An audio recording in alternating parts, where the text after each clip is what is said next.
2022 dengan tema Advancing Waste Utilization to Drive Circular Economy and Clean Energy Innovation. Boleh berikan tepuk tangan dulu untuk semua. Terima kasih. Bicara tentang sampah, Bapak Ibu hadirin, sampah tengah menjadi salah satu topik yang hangat yang saat ini dibicarakan hampir seluruh dunia. Nah, berdasarkan data SIPSN Kementerian Lingkungan Hidup, jumlah timbunan sampah Indonesia per tahun 2024 itu sekitar 37,3 juta ton per tahun ya, luar biasa sekali ini. Dan nantinya melalui ruang bincang energi ke-22 kita akan deep dive secara holistik bersama narasumber yang mumpuni tentunya tentang bagaimana kita bisa memanfaatkan sampah menjadi value added product dan waste to energy ya, dimana nanti Sobat Bincang Energi selama 2 jam ke depan akan menyimak bincang-bincang ini bersama saya Cynthia Karani akan memandu. Acara Ruang Bincang Energi atau yang biasa kita sebut Ruben hari ini adalah acara rutin dari Bincang Energi yang mendatangkan berbagai narasumber hebat dengan berbagai tema menarik mengenai energi dan lingkungan. Bincang Energi sebagai komunitas yang memiliki misi untuk memberikan literasi energi dan lingkungan kepada masyarakat luas ingin turut berkontribusi tentunya dalam mencapai pembangunan berkelanjutan. Dan kami juga memiliki beberapa program literasi energi, antaranya ada podcast, ada ruang bincang energi seperti hari ini, ada bincang energi muda, ada bincang energi siaran terkini, ada forum bincang energi dan masih banyak lainnya.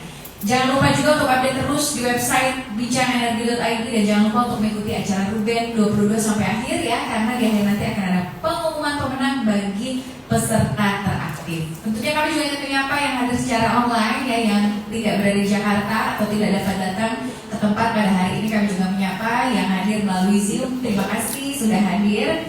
Kami juga ingin mengucapkan terima kasih kepada supporting partners PT PLN Energi Primer Indonesia, PT Sirkular Saka Indonesia atau Sirsak, PT Alga Bioteknologi Indonesia atau Albitek, TOS Teknologi Olah Sampah Sirkular. Ada juga media partners yang sudah mendukung kita, ada Generations Indonesia, Satu Platform, Green Welfare Indonesia, Gauhirea, DEM Undip, SRE UPN Veteran Yogyakarta, SRE UMEG, DEM Sumut dan Sahabat Alam Indonesia.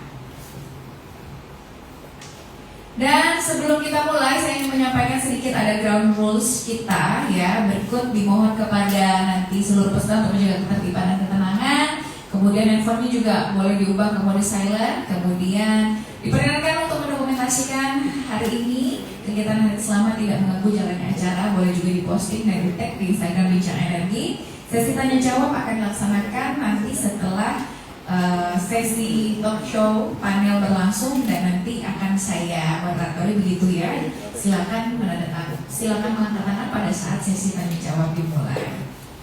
Demikian ketentuan yang perlu diperhatikan. Terima kasih atas kerjasamanya semua. Baik, hadirin semua, acara berikutnya kami persilakan kepada Bang Faris selaku founder dan CEO Bincang Energi untuk memberikan sambutan dan sekaligus membuka acara kita yang luar biasa yaitu Ruang Bincang Energi 22. Kepada Bang Faris, silakan. Baik, Assalamualaikum warahmatullahi wabarakatuh. Waalaikumsalam. Salam sejahtera untuk kita semua. Pertama-tama marilah kita panjatkan puji syukur kehadiran Allah Tuhan Yang Maha Esa ya. Karena atas karunia-Nya maka kita bisa berkumpul di gedung Mula ini ya untuk menyelenggarakan atau menghadiri ya ini acara Ruang Bincang Energi yang ke-22. Jadi kita sudah series yang ke-22. Kemudian berikutnya saya mengucapkan terima kasih yang sebesar-besarnya kepada seluruh narasumber, moderator, rekan-rekan sekalian yang hadir pada kesempatan kali ini, pada event kami kali ini yaitu Ruang Bincang Energi 22. Kehadiran teman-teman moderator dan narasumber ini menunjukkan bahwa isu pengelolaan sampah ini merupakan menjadi perhatian yang luas ya saat ini dan menjadi perhatian juga sepertinya untuk generasi muda sekarang supaya lebih peduli pada sampah serta pengelolaannya. Pada sesi kali ini kita mengangkat tema Advancing Waste Utilization to Drive Circular Economy and Clean Energy Innovation. Tema ini bukan sekedar topik diskusi, melainkan sebuah panggilan ya, untuk kita semua untuk melihat sampah itu bukan hanya sebagai beban, melainkan sebagai sumber daya ya yang dapat menciptakan nilai baru, membuka peluang usaha, mendorong efisiensi energi dan memberikan manfaat bagi lingkungan. Dimana kita tahu bahwa Indonesia memiliki potensi biomasa, kemudian sampah organik ya, dan limbah perkotaan yang luar biasa banyaknya. Jika dikelola dengan inovatif dan teknologi serta kolaboratif ataupun peran serta semuanya ya, potensi ini mampu menjadi penggerak transformasi menuju ekonomi yang rendah karbon. Jadi Bincang Energi sendiri sejak awal berdiri memang berkomitmen untuk menjadi platform dan community ya yang menjembatani pengetahuan, inovasi dan kolaborasi. Kami percaya bahwa percepatan transaksi energi ini tidak dapat dilakukan oleh pemerintah sendiri. Tentunya kita sebagai masyarakat menjadi bagian yang dapat berperan ya masing-masing untuk mendorong menuju nantinya ya transaksi energi ini ke Indonesia maju yang kita dambakan tentunya. Nah, harapan saya diskusi ini tidak hanya berhenti sebagai wacana saja, tetapi dapat menginspirasi langkah nyata baik dalam bentuk forum diskusi berikutnya, kemudian penelitian, proyek komunitas nantinya, hingga inovasi teknologi juga, sehingga dapat memanfaatkan sampah ini menjadi suatu hal yang bermanfaat sebagai bagian dari sirkular ekonomi dan harapannya juga bisa menjadi energi alternatif baru di masa depan. Terima kasih kepada pembicara. Mungkin saya sebutkan di sini ada Mas Ahmad Kunio ya sebagai Strategic Planner and Supply Chain Analyst PT PLN EPI ya. Kemudian ada Mas Akbar Pandu ya sebagai Presiden juga di PLTSA Banten Bank. Kemudian ada Mbak Jenny Salberta ya sebagai Senior Project Manager ya di Sirsak, serta moderator Konda kita Mbak Sinja Karani ya, yang telah melakukan waktu dan pemikirannya untuk belajar bersama dan nanti berdiskusi bersama di sini. Nah, akhir kata semoga kegiatan hari ini membawa manfaat, membuka wawasan baru, serta memperkuat semangat kita untuk menciptakan masa depan energi Indonesia yang lebih bersih, berkelanjutan dan inklusif. Terima kasih dan selamat mengikuti sesi di ruang Bincang Energi ke-22 Bincang Energi Empowering Energy Literasi. Terima kasih. Langsung saja kita akan memulai. Sesaat lagi saya akan mengundang narasumber kita yang tentunya kompeten di bidangnya yang akan memberikan perspektif dan wawasan terkait isu waste utilization yang diangkat dalam grup B22. Iya, saya akan membacakan terlebih dahulu masing-masing profil dari narasumber kita pada pagi hari ini yang tadi juga sudah diinfokan oleh Bang Faris ya, ada beberapa. Yes, yang pertama adalah Mas Akbar Pandu Wijaksono, Education Bachelor of Chemical Engineering, Universitas Indonesia, saat ini sebagai proses engineer di pembangkit listrik tenaga sampah atau PLTSA Merah Putih Bantar Gebang yang sampai dengan hari ini begitu ya. Kemudian selanjutnya ada speaker yang kedua yang juga akan hadir bersama kita, ada ya, Pak Ahmad Kunio dan juga Kak Jenis ya. Saya akan membacakan profil Pak Jenis, Bachelor of Psychology, Pelita Harapan University. Work experience-nya sudah bisa kita baca bersama dan saat ini sebagai Senior Project Manager di PT Sirkulasa Indonesia atau Sirsa. Kemudian hadir juga bersama kita selanjutnya ada Pak Akbar Pandu ya. Tadi kemudian ada Pak Ahmad Kunio, Fadlullah Pratopo, Master of Science in Applied and Environmental Geoscience, Tübingen University, Germany. Bachelor of Science in Meteorology, Institut Teknologi Bandung yang saat ini merupakan Strategic Planner and Supply Chain Analyst di PT PLN Energi Primer Indonesia. Langsung saja saya mengundang Pak Ahmad Kunio untuk dapat bergabung bersama kami. Boleh berikan tepuk tangan Bapak Ibu hadirin. Silakan Bapak dapat duduk. Kemudian Mbak Jenis Alberta dari Sirsak juga boleh bergabung, silakan. Kemudian Pak Akbar Pandu silakan dapat bergabung bersama kami.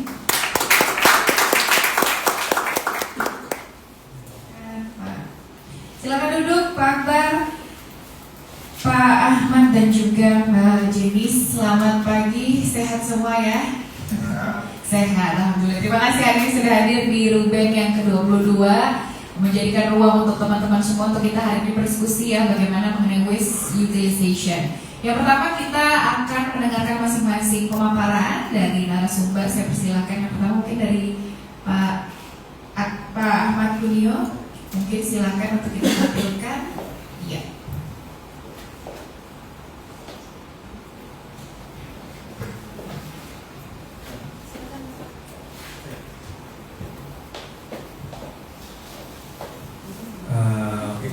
Waktunya berapa menit Pak?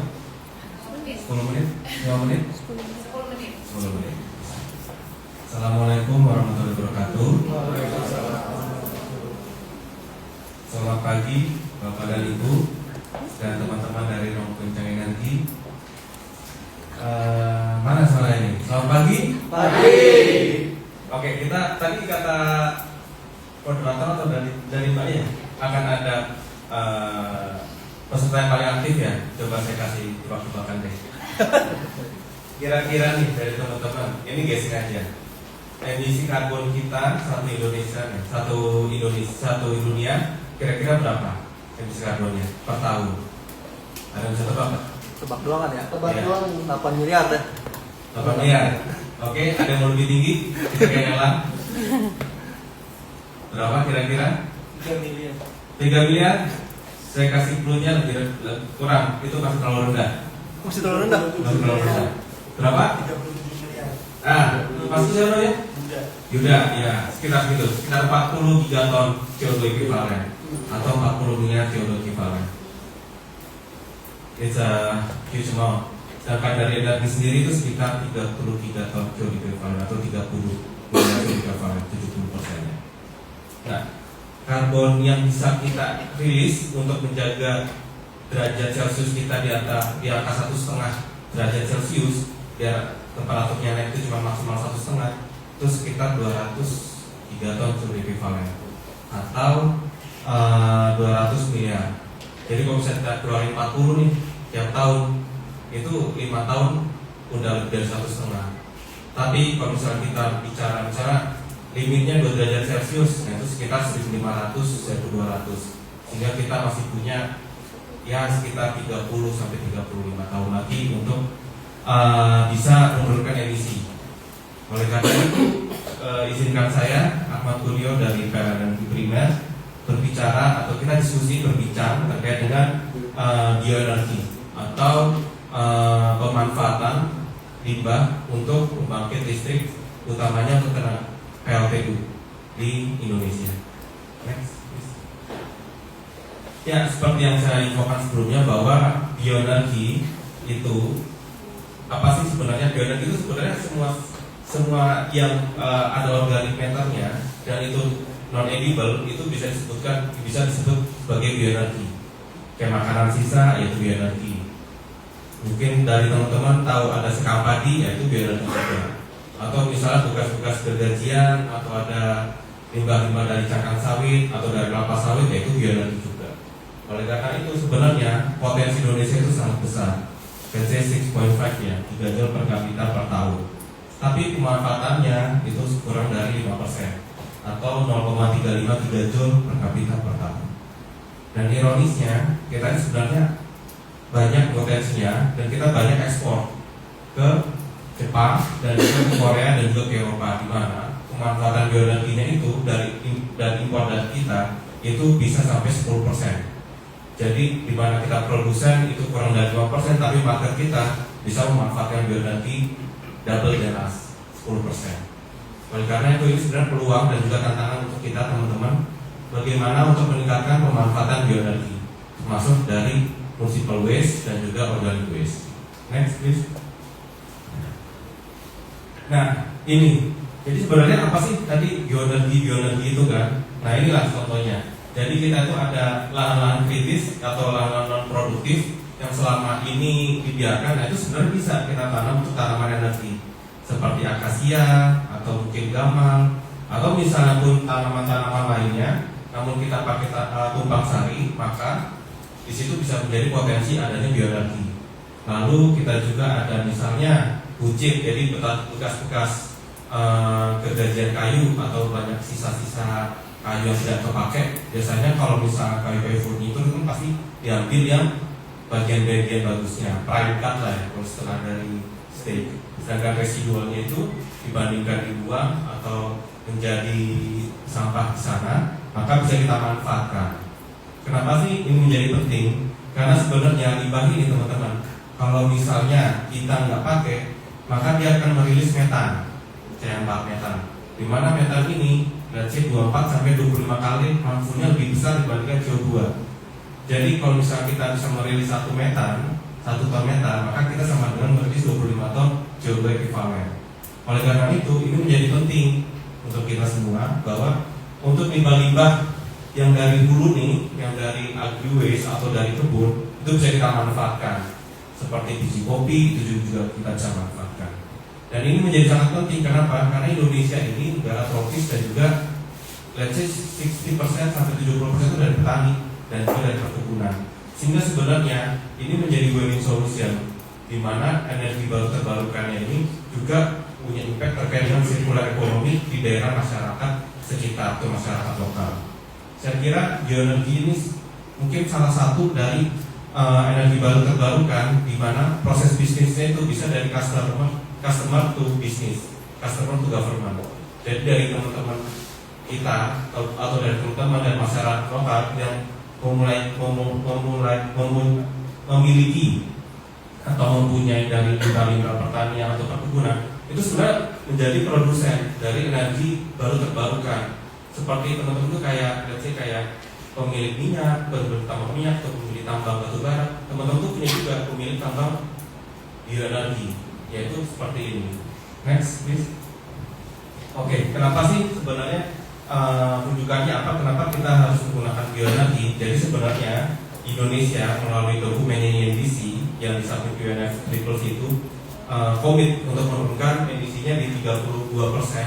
Kalau bisnis usual, tapi kalau dengan support maka bisa up to 43%. Dan posisinya dari bioenergi sendiri itu bisa di 12 sampai 14 juta ton CO2 ekivalen. Ya memang relatif kecil dibandingkan 40 miliar atau 3 ton CO2 ekivalen ya secara global ya. Tapi ini kalau untuk satu Indonesia dan juga bisa langsung diimplementasikan, maka ini adalah low hanging fruit atau kue-kue dari pemanfaatan NBT dan penurunan emisi di saat yang bersamaan. Nah sebenarnya 12-14 juta ton ini itu sekitar 3-4% dari emisi reduction secara total di Indonesia. Next please. Oke, jadi PLN jadi buat teman-teman mungkin kenal dengan PLN. Nah PLN itu adalah subholdingnya atau anak perusahaan dari PLN holding, di mana kita fokus di secure dan juga mengembangkan ekosistem bioenergi. Jadi yang awalnya dari ini kita semua dari waste, municipal juga iya. Nah ini tapi kita terkait dengan energi primernya. Jadi kita tidak sampai ke pembangkit, di mana ini ada beberapa prosesnya, ada yang dicacah, ada yang secara biochemical, ada yang anaerobic digestion. Itu bisa menjadi beberapa produk seperti solid biomass, di mana ini sudah kita manfaatkan untuk di PLTU kita. Jadi kita mengganti 1-3% dari batu bara dengan biomasa. Lalu kita juga mengekspan untuk pengembangan biogas atau bio-CNG untuk memanfaatkan atau untuk menjadi co-filing di biogas power plant. Dan juga RDF itu dari TPS, di mana sebenarnya beberapa limbah yang ada di TPS itu bisa kita manfaatkan juga. Jadi bisa meringankan kinerja atau tugas dari PLTSA. Next please. Oke, jadi ini success story kita dari PLN bahwa kita berdiri di 2023, di mana kita awalnya untuk pemanfaatan biomasa itu masih spot ya, jadi sekitar 27 dan 52. Namun kita double di tahun 2023 kita berdiri langsung ditargetkan 1 juta ton CO2 ekivalen atau 1 juta ton biomasa. Dan alhamdulillah tahun ini di 2025 itu triple. Jadi dari 1 juta kita almost achieve 3 juta ton per tahun ya di 2025. Dengan pemanfaatan biomasa 3 juta ton, maka bisa mengurangkan emisi sebesar 3,3 juta ton CO2 ekivalen. Dan juga ini kita pemanfaatan biomasanya di mana? Ini di PLTU. Jadi semua itu kita punya in total 52 PLTU, di mana di 2021 di first step itu setengahnya dimanfaatkan, terutama di Jawa. Setelah adanya PLN, maka almost 52 PLTU ini telah kita kembangkan untuk bisa memanfaatkan biomasa, sehingga di 52 PLTU itu terdapat penurunan emisi. Next please. Nah, ini yang saya infokan tadi, PLTU-nya dari Nagan itu di Aceh sampai di Papua di Hotekam, namanya PLTU Hotekam. Nah, di sini kita sadar bahwa limbah ini atau waste ini tantangannya itu di mana? Di hulu. Bagaimana kita menjemput waste tersebut? Karena seperti kita ketahui, waste ini kan tersebar ya. Nah, bedanya sama energi primer lainnya, misalnya batu bara, itu tuh ada tuh tambang batu bara fokus gitu, dedicated di situ, besar reservoirnya. Minyak juga seperti itu, kan? Dan gas juga seperti itu. Tapi kalau biomasa itu sekitar semua orang bisa menghasilkan dan juga bisa menjadi sumur biomasa atau bioenergi, sehingga kita perlu menjemput bola nih. Nah, oleh karena itu PLN Energi hadir untuk mengembangkan ekosistem tersebut. Jadi kalau misalnya teman-teman ada limbah-limbah itu, saya bingung saya kirim ke mana, apakah langsung ke PLTU atau seperti apa. Dan kalau mengirim ke PLTU berarti kan harus ada minimum pengirimannya, harus ya 6 ton, 8 ton lah satu truk, sedangkan bioenergi kan memang kecil-kecil. Nah, inilah sebenarnya bagaimana kita mengkorekti itu. Kita kembangkan adanya hub sama subhub. Jadi kayak subhub itu kayak terminal pertama gitu untuk yang kecil-kecil dulu, terus nanti dari situ dikirimkan ke hub yang lebih besar, diolah, baru nanti dari situ dikirimkan ke PLTU. Sehingga diharapkan ya dengan adanya hub dan subhub ini seperti spider web gitu. Jadi bisa menjaring semua potensi dan juga ada kepastian dari teman-teman dari masyarakat lokal. Kalau misalnya punya limbah terkait dengan waste itu bisa dikirimkan kemana. Next please. Ya, ini lebih jelasnya. Jadi yang titik-titik kecil itu adalah potensi-potensi dari planting atau dari waste. Nah, itu nanti dikumpulkan ke subhub. Subhub ini jangan dipikir yang mewah atau yang sophisticated, tapi ya pasang lahan kosong aja terus orang-orang pada ngumpul di sana, ngumpulin limbah-limbahnya, itu bisa disebut dengan subhub. Dan itulah yang kita harapkan. Jadi menggerakkan circular ekonominya. Jadi low cost investment tapi high impact. Next please. Nah, kalau ini untuk biogas, ini masih exploration tahap ya. Jadi kita melihat bahwa banyak potensi terkait dengan POME. Kalau teman-teman tahu, pabrik kelapa sawit itu ada waste-nya namanya POME, di mana itu sekitar 60%-nya. Dan ini selama ini tidak digunakan. Nah, ini coba kita gunakan juga untuk menggantikan gas fosil di beberapa PLTP. Tapi ini masih berjenjang. Tapi yang sudah lumayan yang tadi biomasa untuk di PLTU. Jadi yang awalnya bisa pakai batu bara, cobalah kita ganti sedikit 1-2% dengan biomasa, dan itu ternyata perform juga dan bisa mengemisi dan bisa menjalankan atau men-escalate circular ekonomi seperti itu. Next. Oke, ini roadmap kita. Jadi kita bisa lihat bahwa di 2025 3 juta ton dan up to 2030 10 juta ton minyak biomasa, di mana sesuai dengan target dari pemerintah sendiri. Sehingga kita membuat beberapa kayak tadi spider web itu. Jadi ada kayak hubnya, ada terminal pengumpulannya, ada terminal penjemputan. Nah, ini diharapkan sampai 2030-nya ekosistemnya sudah mature. Sehingga menurut saya 10 juta ton ini sebenarnya visible. Karena sebenarnya kunci dari bioenergi adalah logistik dan juga supply chain atau rantai pasok. Bioenerginya sendiri mungkin harga molekulnya tidak terlalu mahal dan juga tidak terlalu sulit untuk mendapatkannya. Tidak seperti energi primer lainnya seperti gas, batu, gimana proses eksplorasi. Kok ini sebenarnya langsung diambil, tapi rantai pasoknya ini menjadi kunci bagaimana kita bisa meningkatkan pemanfaatan bioenergi di Indonesia. Oke, mungkin itu ya. Ya, mungkin itu dari saya teman-teman. Kalau bisa ada pertanyaan nanti bisa dikumpulin. Tapi tadi satu poin tadi dari Mas siapa? Yuda. Iya, Mas Yuda satu ya. Iya. Masih ada satu. Oke, gitu. Terima kasih teman-teman. Assalamualaikum warahmatullahi wabarakatuh. Waalaikumsalam. Kalau kita ulang sekali lagi untuk Pak Ahmad Kuryo tadi sudah memberikan pemaparannya ya terkait dengan bioenergi dan juga bagaimana PLN tadi strateginya dan lain-lain. Selanjutnya kita ke Mas Akbar Pandu. Silakan untuk dapat ditampilkan materi Mas Akbar. Silakan. Oke, selamat pagi semua. Pagi. sebelum nanti kita membahas lebih jauh mengenai bidang yang saya tekunin yaitu PLTSA, tadi sudah sempat disinggung sama Bang Daniel tadi mengenai teknologi tadi sudah disebutkan. Bisa langsung. Nah, kita mengenal konsep PLTSA dulu sebelum nanti pembicaraan kita lebih detail. PLTSA sendiri itu singkatan dari pembagian di sini ada sampah, kemudian ada yang juga WTE secara internasional, kemudian PSEL pengolahan sampah jadi energi listrik. Kenapa istilah ini diubah dari PLTSA ke PSEL? Kalau saya melihat ketika PLTSA orang akan fokus kepada pembangkit, jadi nanti akhirnya akan dibandingkan dengan energi primer seperti batu bara, gas, karena dia sudah jelas kalah ya kalau sampah.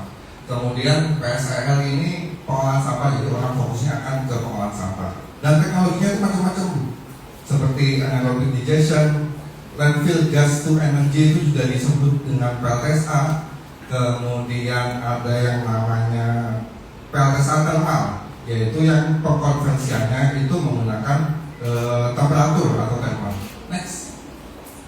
Nah, PLTSA thermal itu ada 3, yaitu gasifikasi, pirolisis, dan insinerator. Mana yang paling tepat untuk Indonesia? Yang paling tepat jelas adalah insinerator, karena komposisi sampah yang kita masih campuran. Kemudian kenapa pirolisis enggak? Pirolisis itu lebih oke kalau dia biomasa atau plastik, dan plastiknya itu khusus, tidak semua jenis plastik itu bisa diolah pirolisis karena itu akan mempengaruhi yield dari bahan bakar minyaknya, kemudian pengaruh juga kepada kualitas bahan bakarnya. Kalau gasifikasi ini biasanya jenis sampah yang cocok itu biasanya RDF dengan kadar airnya itu sekitar 20-30%. Ini nggak cocok untuk komposisi sampah di Indonesia di mana kadar airnya itu bisa 50-60 bahkan kalau musim hujan. Next. Nah, kalau kita nge-benchmark PLTSA insinerator, jadi kalau kita dengar berita akhir-akhir ini dalam antara ingin membahas proyek tentang WTE, itu mereka cenderung ke WTE insinerator, PLTSA insinerator tadi, di mana keunggulannya dia itu tadi reduksi sampahnya dari 85 sampai 95%. Nah, kalau ini efisiensi energinya di berbagai negara, efisiensi energi 20 sampai 27% untuk negara maju seperti Jepang. Kalau Indonesia itu kemungkinan di sekitar 10 sampai 14%. Malaysia juga berdiri sama kita. Kemudian ada yang Cina ini dengan power plant-nya itu bisa sampai 1.000-an sampai 1.000-an power plant ya. Kayak PLTSA itu dari ribuan, itu efisiensinya bisa mencapai 22%. Nah, efisiensi ini konversi dari jumlah ton sampah menjadi energi listriknya ini sangat dipengaruhi oleh nilai kalori sampah. Jadi kita tuh masih sangat rendah, 10-15%. Next. Nah, ini adalah perkembangan PLTSA di Indonesia selama 10 tahun terakhir. Jadi sebenarnya bahasan mengenai PLTSA ini tuh menguat semenjak kejadian TPA Lui Gajah, longsor dan meledak waktu itu, kemudian isunya naik turun, kemudian ada beberapa perundang-undangan mengenai sampah, kemudian akhirnya pada tahun 2017 itu dijadikan sebagai proyek strategis nasional 2017. Kemudian di 2018 muncullah Perpres nomor 35 2018. Di situ mencanangkan 12 kota percepatan pembangunan PLTSA. Namun selama 7 tahun terakhir sampai sekarang itu hanya 2 yang berdiri. Yang pertama adalah Benowo dan Surakarta. PLTSA di Bantar Gebang ini tuh bukan bagian dari 12. Ini tuh proyek lain antara BPPT dengan Pemprov DKI. Jadi ini tuh statusnya hanya pilot project. Rencana untuk yang Perpres 35 ini sebenarnya akan dibangun 4 titik di Mata Angin di Jakarta. Jadi sekitar 2.000-an ton di semua titik biar mengcover seluruh timbulan sampah yang ada di Jakarta. Jadi kenapa selama 7 tahun ini hanya 2? Itu ada 3 kendala. Yang pertama adalah kepastian kontrak, aspek keekonomian dan kompleksitas perizinan dan tata kelola. Semua ini sudah disolusikan di Perpres nomor 109 2025 Oktober kemarin baru keluar. Jadi kalau Perpres 109 ini masalah kontrak, jadi di situ dijelaskan PLN wajib membeli semua listrik yang dihasilkan oleh PLTSA berapapun kapasitasnya selama 30 tahun dengan harga 0,2 sen dolar per kWh. Itu kepastian kontraknya dari dijamin selama 30 tahun tapi tidak ada perubahan harga. Kemudian aspek keekonomiannya tadi itu dari Perpres 35 itu harganya hanya 13,35 sen dolar per kWh. Kalau sekarang sudah diubah jadi 20, berarti naik sekitar 50%. Tapi perbedaannya dengan Perpres 35 adalah sekarang itu tidak ada tipping fee. Kalau dulu tipping fee itu sekitar 300 sampai 500 ribu per ton. Itu dibebankan oleh daerah, jadi pembebanannya itu di APBD. Kalau sekarang pusat yang mengambil alih, jadi disubsidinya melalui PLN tadi, harganya dinaikkan sebanyak 50%, menjadi 20 sen dolar per kWh. Nah, kalau kompleksitas perizinannya tadi, dulu pengembang itu sangat susah untuk mengembangkan PLTSA. Dia harus berkoordinasi dengan belasan kementerian, kemudian di internal Pemdanya sendiri itu harus dari Dinas Lingkungan Hidup, PU dan segala macam. Nah, sekarang itu semuanya ditarik ke pusat. Pusat menjamin ketika persyaratan sudah lengkap 2 bulan, berapa bulan itu saya lupa, di Perpres 109 itu langsung bisa dimulai gitu. Nah, ini adalah 7 tahun terakhir semenjak Perpres 2018. Dari 12 kota cuma 2 berdiri, dan perkembangan terakhir itu hanya 1 yang sudah groundbreaking, sudah mulai pembangunan itu di Palembang. Kalau saya lihat dari berita dari kolega itu di Palembang sudah 50%. Lainnya itu hanya sampai pemenang tender udah mengambang begitu saja, tidak ada kelanjutan. Next. Nah, ini yang saya jelaskan tadi, pilot project antara BPPT dengan Pemda. Ini pembangunannya sumber biayanya dari APBN dan APBD DKI Jakarta dengan kapasitas 100 ton per hari, dengan kapasitas sistem turbinnya itu 700 kali. Next. Nah, ini adalah diagram proses dari PLTSA. Gimana sih caranya dari sampah itu menjadi listrik? Sebenarnya konsepnya sama seperti PLTU, hanya saja sumber bahan bakarnya berbeda, kemudian penanganan emisinya juga berbeda. Jadi ini bisa dilihat, kita tidak menggunakan bahan bakar tambahan. Jadi ketika sampah itu nanti untuk pemulai awal itu dengan bahan benar, ketika sampah sudah terbakar, kita itu mengatur gimana caranya apinya itu berkelanjutan. Jadi tidak boleh sampai putus. Ketika sudah berapi, kita masukkan sampah. Jadi kita harus mengontrol api di dalam ruang bakar ini sedemikian rupa agar tidak mati. Nah, tadi dari waste bunker itu sampah dimasukkan ke bunker jadi storage. Storage kita di bunker gerbang itu sekitar 500 ton. Karena kapasitasnya 100, tadi kita bisa safety storage-nya selama 5 hari. Selain tujuannya untuk safety storage, dia untuk menurunkan kadar air. Jadi kita melakukan first in first out. Jadi selama 3 hari 4 hari nanti air lininya kita pompa ke treatment, wastewater treatment, dan kadar airnya udah turun baru kita proses. Kemudian di sini ada boiler, ada tungku, ada kettle uap. Uapnya untuk supply dari steam turbin generator. Dan ini ada flue gas treatment, dan ini tadi steamnya dialirkan ke steam turbin generator untuk dikonversikan menjadi listrik. Next. Nah, kalau data yang saya dapat itu sekitar 61% ini 2023 itu tidak terkelola. Tidak terkelola ini itu yang dimaksud adalah yang dibuang ke lingkungan, open dumping, yang dibakar masyarakat itu masih sekitar 61%. Yang terkelola itu 39%. Yang terkelola ini itu apa? Ini bukan yang sudah benar-benar diolah, bukan. Ini tuh yang menuju ke landfill, ada yang ke TPS 3R dan segala macam.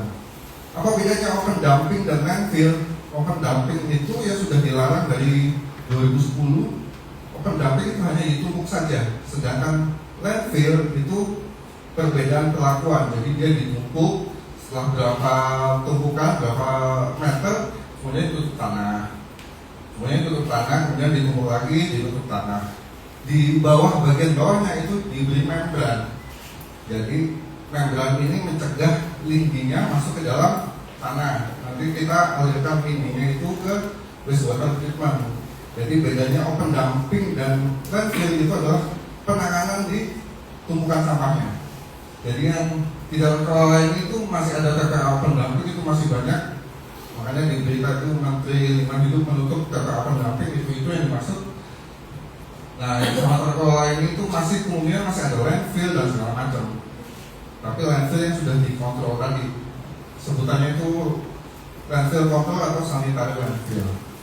Nah, 3 komposisi tertinggi tadi sisa makanan 40%, sisanya plastik yang kayak ranting, kemudian berdasarkan sumbernya itu paling tinggi adalah rumah tangga. Next. Gambarnya sedikit tidak terlihat. Jadi ini mass balance sampah dari Jakarta. Data tahun 2022 ini tuh ada generate waste, ada collected waste. Ini yang saya maksud adalah yang terkelola. Yang terkelola ini tuh ada ke daur ulang sampah, bank sampah, ada ke composting, kemudian ada TPS 3R, insinerator, KLTSA, kemudian daur ulang pemulung, dan akhirnya ini ke landfill. Sedangkan yang uncollected ini masih ada yang dibakar, tapi uncollected ini di Jakarta sangat kecil, 0,9%. Jadi semua kalau di Jakarta hampir semuanya sudah terkelola. Ini beda dengan daerah lain itu bahkan untuk terkelola pengangkutan dan di landfill itu masih berantakan. Jakarta ini sudah paling penting daripada daerah-daerah lain. Jadi kalau kita lihat CO2 ekuivalen emisi gas rumah kacanya, landfill itu paling tinggi sampai 2 juta ton per tahun di Jakarta 2022. Yang tertinggi selanjutnya apa? Adalah transportasi, sekitar 50.000 ton per tahun. Jadi 2 inilah yang paling tinggi dari landfill dan transportasi. Jangan salah, ketika sampah hanya ditumpuk doang itu bisa menghasilkan CO2 juga, N2O, metana gitu. Oke. Nah ini volumenya semakin lama semakin naik. Sekarang itu sekitar 7.500 di Jakarta. Nah ini presentasi komposisinya. Tadi yang saya bilang organik itu sekitar 50%, paling tinggi, dengan kadar air 50%. Oke, terima kasih atas waktunya. Nanti kita bahas lebih lanjut mengenai KLTSA. Terima kasih. Terima kasih untuk Mas Akbar Pandu. Selanjutnya Mbak Jenis Alberta dari Sirsak, silakan. Selamat pagi semua. Pagi. Masih semangat ya? Semangat. Masih. Boleh tahu nggak Bapak Ibu Mas Mbak ini dari mana? Apakah dari mahasiswa atau dari startup? Ya, macam-macam. Macam-macam ya? Iya. Oke. Dari mana aja nih kalau boleh tahu? Aku dari Tangerang. Tangerang. Oke, siap Mas. Itu dari mahasiswa. Dari mana? Mahasiswa. Mahasiswa ya. Oke, baik. Ada yang selain dari mahasiswa sama dari Tangerang tadi ya? Ada lagi mungkin dari latar belakang yang lain? Ya Pak. Saya dari manufacturing, handle pintu. Manufacturing, oke baik. Ada lagi ya Bu? UMKM, oke baik. Jadi macam-macam ya. Baik, Bapak Ibu Mas Mbak, mungkin perkenalan dulu. Saya dari Sirsak. Banyak yang biasa suka bertanya ya, Mbak, Sirsak itu jualan buah, jualan jus atau apa? Kadang juga ada yang salah sebut. Dari salak ya Bu, dari pepaya ya Bu, atau semangka ya, macam-macam lah. Kita nggak jualan buah, jadi kadang bercandaan kita di dalam kantor, kita nggak jualan buah kok. Tapi kita singkatan sebetulnya dari sirkular sampah kemasan. Next.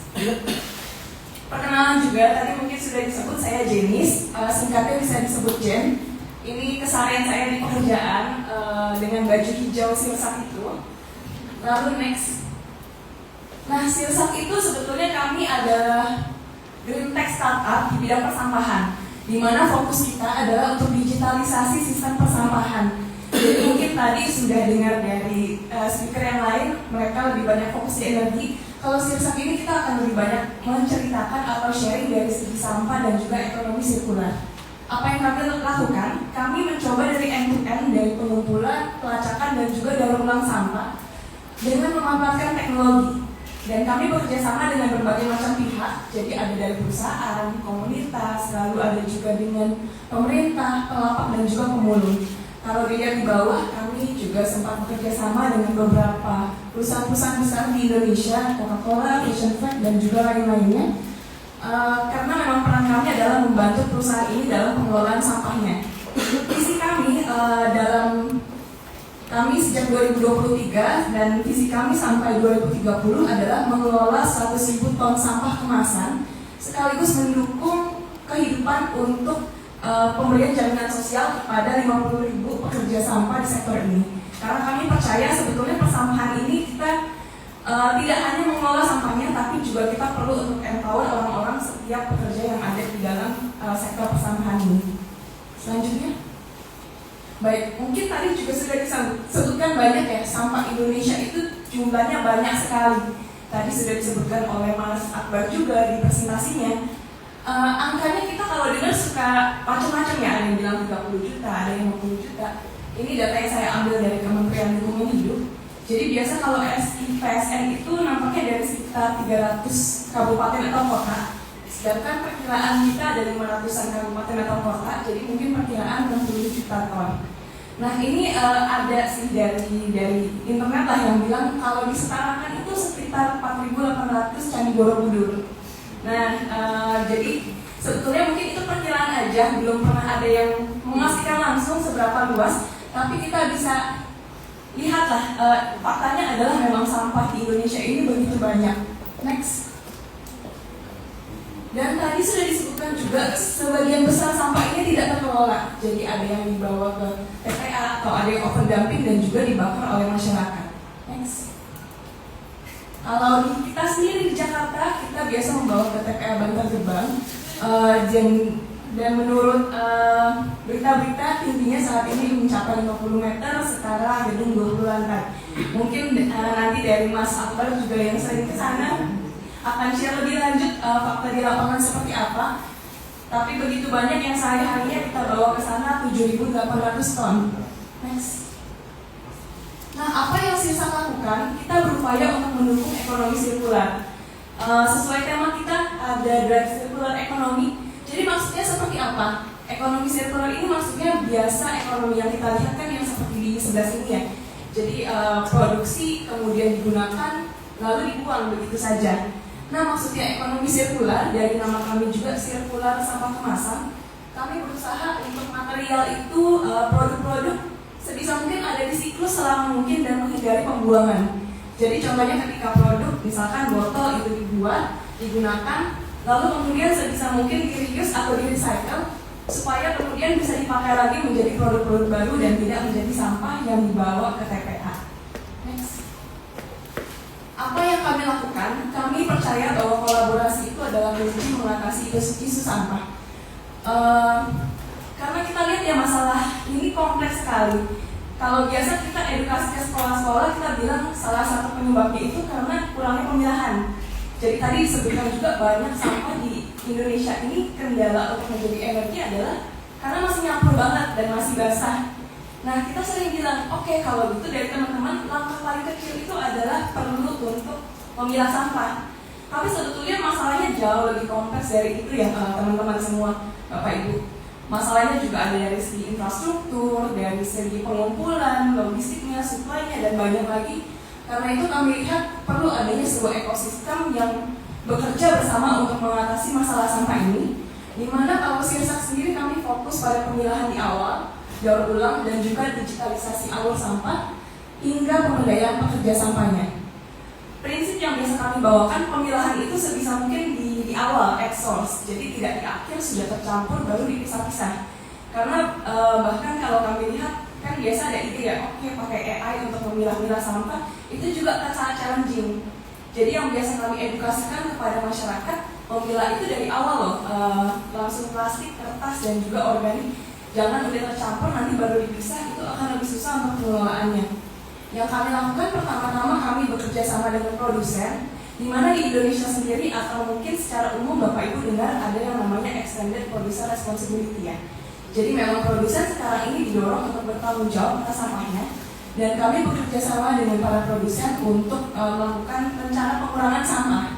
Kemudian kami masuk ke konsumen, kami ada edukasi di macam-macam di sekolah, di masyarakat, di bank sampah untuk meningkatkan kesadaran. Lalu ada collection point ini seperti bank sampah atau mungkin di mall-mall kadang juga ada lihat drop box ya. Itu untuk mengumpulkan sampah, dan kami juga bekerja sama dengan para pemulung dan lapak-lapak.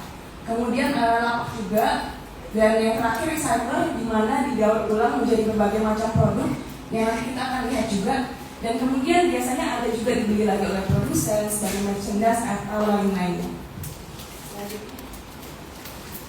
Selain itu kami juga percaya data ini sangat penting Bapak Ibu untuk kita mengatasi permasalahan sampah. Karena kalau tanpa data kita kan mungkin akan bingung ya, gimana nih cara mengatasinya, langkah apa yang paling strategis untuk mengatasi masalah sampah. Karena itu kami juga mengembangkan teknologi sebagai green tech startup untuk melacak dari sumber hingga pengelolaan akhir tadi. Jadi dari sumbernya di bank sampah sampai akhirnya di recycling itu alurnya seperti apa sih? Nah, ini beberapa yang kami kembangkan. SPOP itu seperti point of purchase. Mungkin kalau lihat biasa di kasir-kasir kafe itu ada ya, yang tinggal klik-klik. Nah, ini untuk sampah, karena biasa kita lihat di bank sampah itu mereka pencatatannya masih manual dan rentan error. Jadi kami kembangkan ini. Kemudian S-Trace juga, di mana dashboard ini menampilkan data pengelolaan from end to end untuk membantu produsen juga melaporkan tanggung jawab persampahannya. Next. Kemudian untuk inovasi pengelolaan sampah, kami sendiri banyak berfokus pada MLP atau multi-layer plastik. Mungkin kalau Bapak Ibu tahu, jenis plastik dan kertas itu sudah banyak dibeli oleh, sudah ada pembelinya ya, sudah ada nilainya. Tapi kalau MLP ini sering disebut sebagai low value plastik, karena mereka itu jarum tipis, ternyata dia tuh ada berbagai macam lapisan.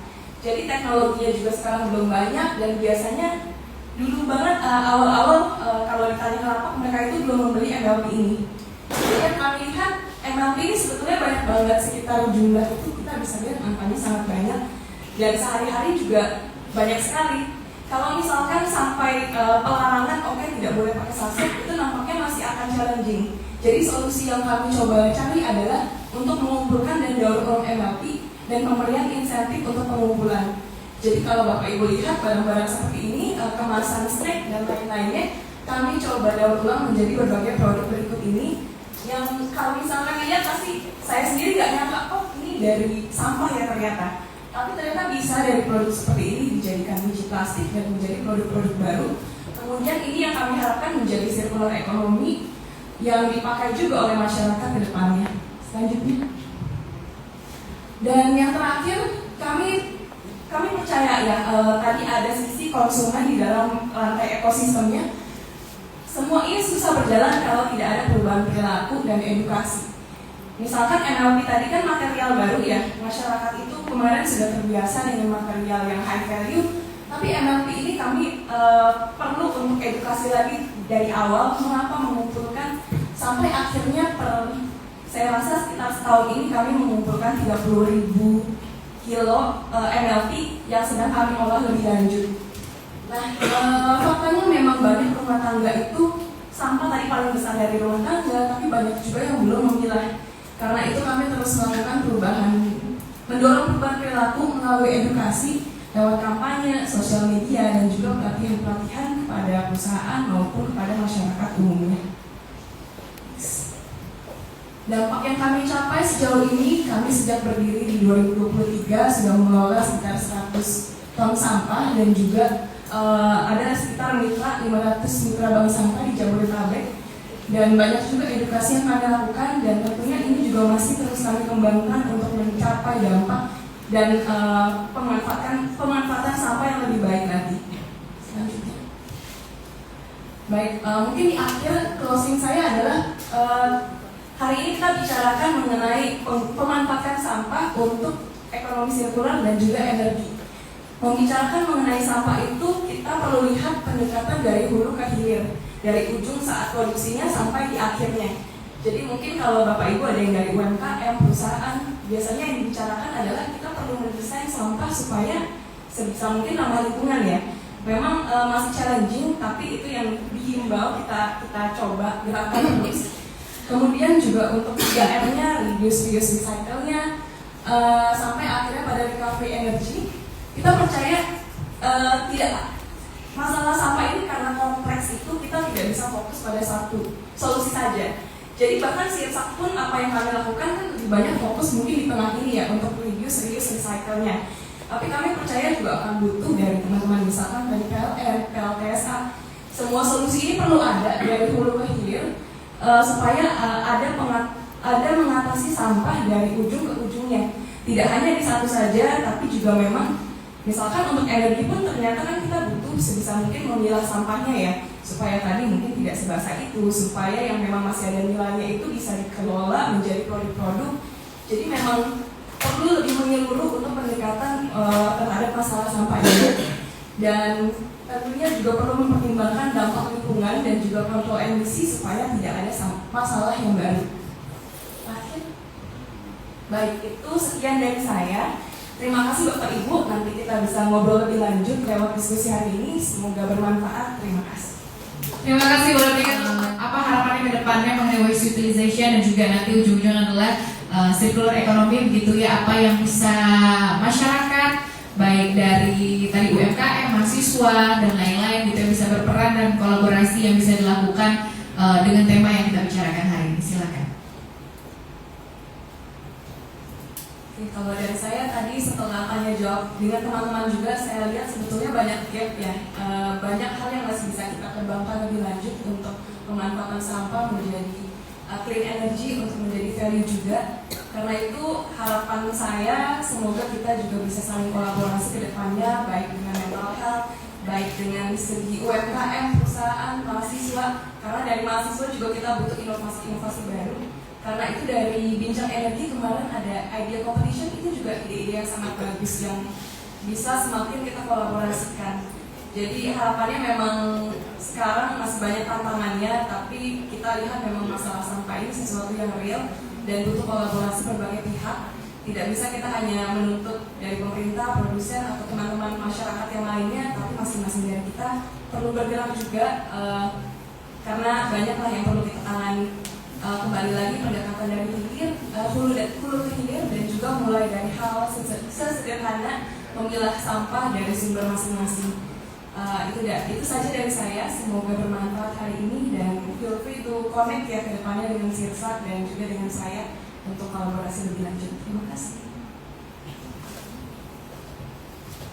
Oke, kalau dari saya, kalau sampah itu suatu yang kompleks ya. Kalau kita melihat secara holistik, pendekatan teknologi WTE ini adalah salah satu jalan, tapi bukan satu-satunya jalan.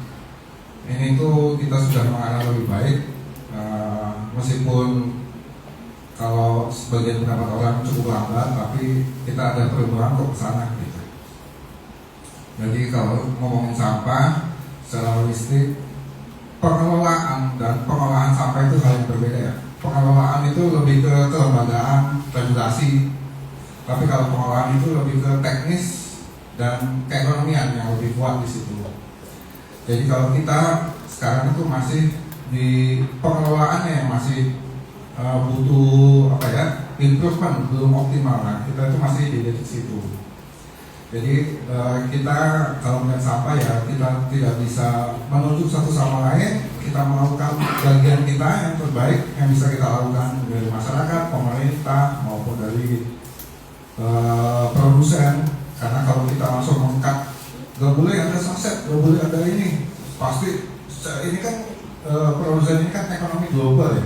Pasti akan domino efek juga pasti. Gitu. Jadi perubahan transisinya ini dilakukan secara perlahan. Kita hanya bisa melakukan kita untuk menuju kondisi sampah di Indonesia ini lebih baik lah. Gitu. Itu sih dari saya.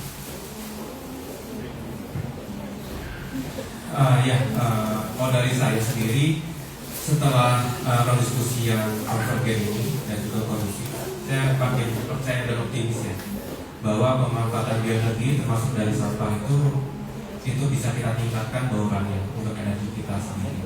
Karena memang ini sebenarnya terkait dengan bioenergi khususnya itu tidak orang-orang tertentu yang bisa berkontribusi. Tidak hanya PLN, tidak hanya Mas Pandu atau Sesa, tapi kita semua dari Uda Edo, Mas Elvis, dari Baratri, semua itu bisa menjadi local hero untuk bioenergi. Jadi saya percaya bahwa dengan adanya bioenergi ini malah menjadi salah satu alasan bagaimana kita tetap bergandengan tangan untuk menuju energi yang lebih hijau. Karena it's not about ini nggak cuma tentang kita, tapi tentang semua, dari teman-teman semua juga. Jadi dari Sabang sampai Merauke bisa kok untuk berkontribusi bioenergi minimal dari small step tapi high impact, yaitu pemilahan sampah, sehingga dari teman-teman Sesak bisa mengembangkan ekosistemnya dari PFS marketingnya, dan kita juga bisa mengabsorb juga dari sampah organiknya untuk kita substitusi dengan fossil fuel. Yuk kita bisa semua yuk. Ya itu aja. Baik, boleh berikan tepuk tangan untuk semua pembicara ya. Jadi semua kita bisa sama-sama kita berkolaborasi. Sebetulnya dengan kehadiran Bapak Ibu dan teman-teman semua di sini juga salah satu langkah sederhana di mana mau mencari tahu, mau berdiskusi, membuka ruang ya untuk tetap mencari tahu bagaimana bisa berkontribusi ya sebagai masyarakat untuk tadi terkait dengan waste utilization. Terima kasih sekali lagi Bapak Ibu hadirin semua. Terima kasih Mas Ahmad Kunio, Mas Akbar dan juga Mbak Jenis hari ini sudah berbagi bersama kita di Ruang Bincang Energi. Dengan itu Bapak Ibu maka seluruh rangkaian acara Ruang Bincang Energi 22 hari ini telah selesai. Terima kasih seluruh sobat Bincang Energi yang telah hadir dan telah mengikuti kegiatan dengan baik. Semoga acara ini tentunya bisa bermanfaat bagi kita semua, mampu mendorong kolaborasi dalam pemanfaatan dan pengelolaan sampah menjadi value added product dan waste to energy, serta mendukung sirkular ekonomi dan kemajuan Indonesia di bidang energi dan lingkungan berkelanjutan. Tidak lupa Bincang Energi mengucapkan terima kasih banyak kepada PT PLN Energi Primer Indonesia, PT Sirkular Saka Indonesia atau SIRSAK, PT Alga Bioteknologi Indonesia atau ALITE, TOS Teknologi Olah Sampah Sirkular. Terima kasih juga kami ucapkan kepada partner Green Generations Indonesia, satu platform Green Welfare Indonesia, Gaudirea, dan Undip, SRE UPN Veteran Yogyakarta, SRE UNNJ, BEM Sumut dan Sahabat Alam Indonesia. Dengan itu saya sediakan ini selaku moderator, pamit undur diri. Jangan lupa untuk terus update ya pengetahuan seputar energi melalui website dan Instagram kami di bincangenergi.id dan juga Instagramnya @bincangenergi. Selamat siang semua, sampai jumpa. Salam energi.